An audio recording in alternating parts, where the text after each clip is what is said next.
የሚሻለው በማለትም ያወራሉ። ሳራም ይሄንን ያልቻለች ሄዳ ለቤዛ ያለውን ነገር ትነግራታለች። እንደዚህ ብናደርግ እያለ ነው ይህንን ውሳኔ ወስኗል ብላ ዘርፌን ማሳገት አለብን ብሏል ትላታለች። ቤዛም በፍጹም ይሄ ነገር መሆን የለበትም፣ እንደዚህ አይደለም የሚሆነው፣ እናንተ ዘርፌን አታውቋትም ማለት ነው፣ ልጇን እንኳን እንደዛ ያሰቃየቻት ናት። ስለዚህ ይህን ውሳኔ ሲወስን ለእኔ መንገር ነበረበት። ለምንድን ነው ይሄንን ሊያደርግ ያሰበው? በፍጹም እንደዚህማ መሆን የለበትም ብላ ትላታለች። እሷም እንደዛ እያወሩ እያሉ ይመጣል። ልክ ሲመጣ ለምንድን ነው እንደዚህ የምታስበው? ውሳኔን ደግሞ ሳታሳውቀኝ በመሀል ገብተህ እንደዚህ አይነት ውሳኔ ለምንድን ነው የወሰንከው? ብላ ትጠይቀዋለች። ስትጠይቀውም ቶሎ ብላ ሳሪ ይቅርታ አድርግልኝ፣ ከዘርፌ ይህንን መደበቅ ስላልቻልኩኝ ያለውን ነገር ነግሬያታለሁ ትለዋለች።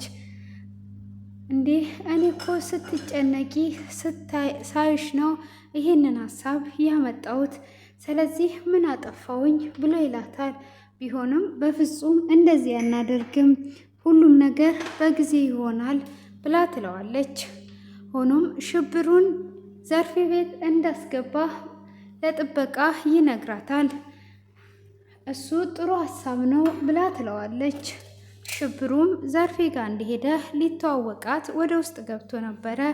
ዘርፌም አይኖቿን ጥላበት እንዴት ነው ይሄ ቁመናክ እጅግ ያምራል፣ በስፖርት ነው ያመጣው ወይስ ብላ ስትል አይ የገጠር ሰው ስለሆንኩኝ እንቅስቃሴ ስለማይጠፋ በዛ ነው ብላ ትለዋለች።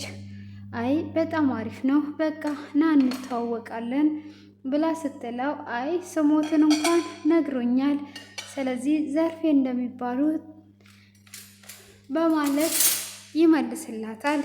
እሷም ካዳ እርሶ የሚለውንም ጨምሮ ነው ወይ የነገረ ብላ ስትለውም አይ እሱማ ዘርፌ እንደሆኑ ነግሮኛል በማለትም ትመልስለታለች። ካዳ እኔ እኮ እድሜ ትልቅ መስሎ ነው ወይ?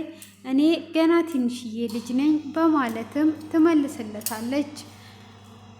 ለዚህ እሳቸው እንዳትለኝ በማለትም ስትለው ችግር የለውም በማለት እሺ ምሳ በልተሃል ወይ? እኔ ምሳ እያሰራው ስለሆነ አንድ ላይ እንብላ በማለትም ትለዋለች።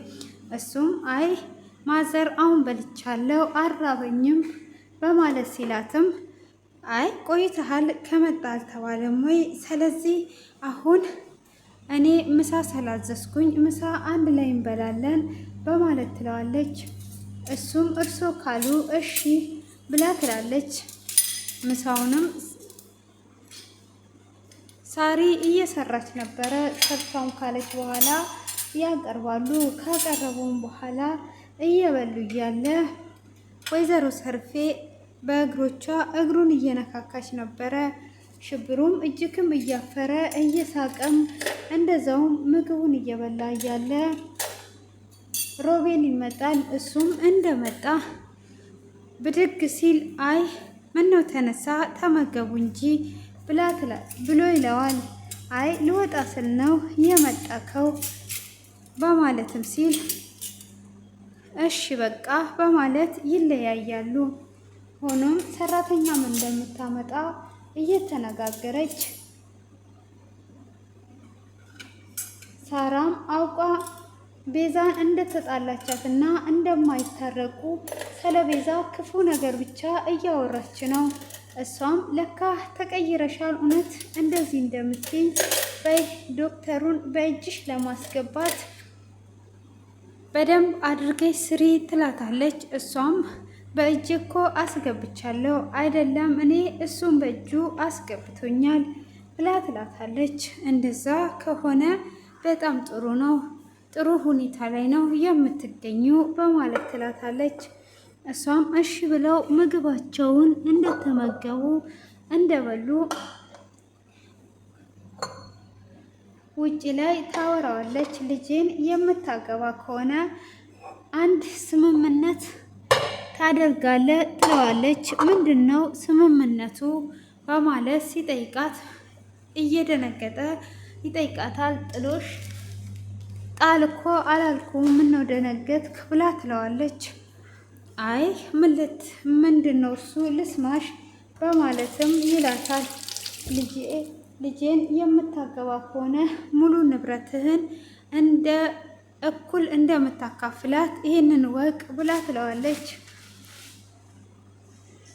እሷም እሺ በቃ ይሄንን ካወቅ ልንገር ብዬ ነው ስትለውም እኔም አንድ ስምምነት እንድንስማማ እፈልጋለሁ በማለት ይላታል። ምንድን ነው ስትለውም እሷም ያላትን ንብረት እንደምታካፍለኝ ቃል ትገባለች። በዚህ እንስማማለን ይላል። እሷ ምን ንብረት አላት? ምን ነው የኔን ንብረት አይተክ ነው ወይ ብላ ትለዋለች።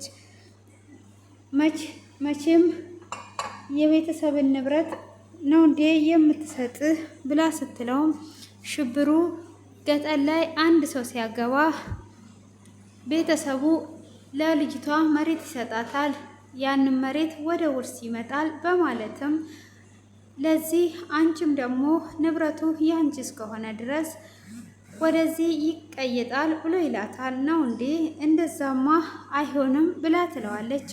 ምነው ቅድም ላይ ልጄ ናት አላልሽም ወይ? ልጅሽ እስከሆነች ድረስ በዚህ የምትስማሚ ከሆነ እሺ ይላታል። እሷም አስብበታለሁ በማለት ይለያያሉ። ቤዚም ወደ ቤት ለመምጣት እያሰበች ነው። እሷም እንዴት አድርጌ ነው ንብረቴን ወደ ራሴ የምወስደው? ዘርፌ እኮ በሀቅ አይደለም የወሰደችው። ሆኖም ሰዓቱ ሲደርስ ሁሉም ነገር ይስተካከላል እያለች ከሳሪ ጋር እያወራች ትገኛለች። እሱም አዎ በዚህ ሰዓት ሁሉም ነገር ይስተካከላል እያሉ ነው።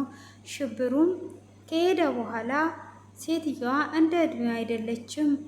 አይኖቿን እኔ ላይ አሳርፋ ከዛ በመቀጠል ምሳ ካልበላህ ትለኛለች። ምሳም ለመብላት ወደ ውስጥ ገብቼ ነበረ። ምሳም እየበላው እያለ በእግሮቿም እግሬ ላይ እያደረገች ነበር። የእግሯ መጸዳጃ ነኝ ወይ እያለም እየነገራት ነበረ። ሆኖም እሷ እንደዛ የምታደርገው ለምንድን ነው እንደዚህ ካለ እድሜዋ የምትሆነው ብሎም ይላታል። ወይዘሮ ዘርፌም በእግሮቿ እየነካችውና አይኖቿን እሱ ላይ ጥላ በጣም ታምራለህ፣ ቁመናክ አሪፍ ነውም እያለችው ነበረ።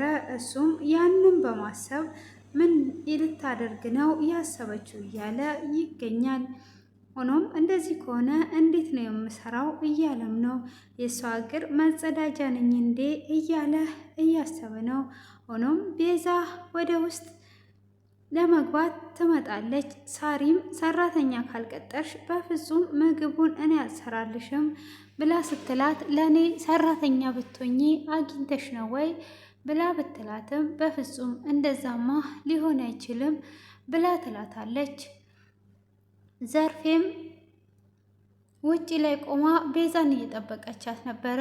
ቤዛም እሷ ጋር እንደደረሰች በይ እማወራሽ ነገር አለ ተባብለው እንደተፋጠጡ ክፍሉ በዚህ ተጠናቋል።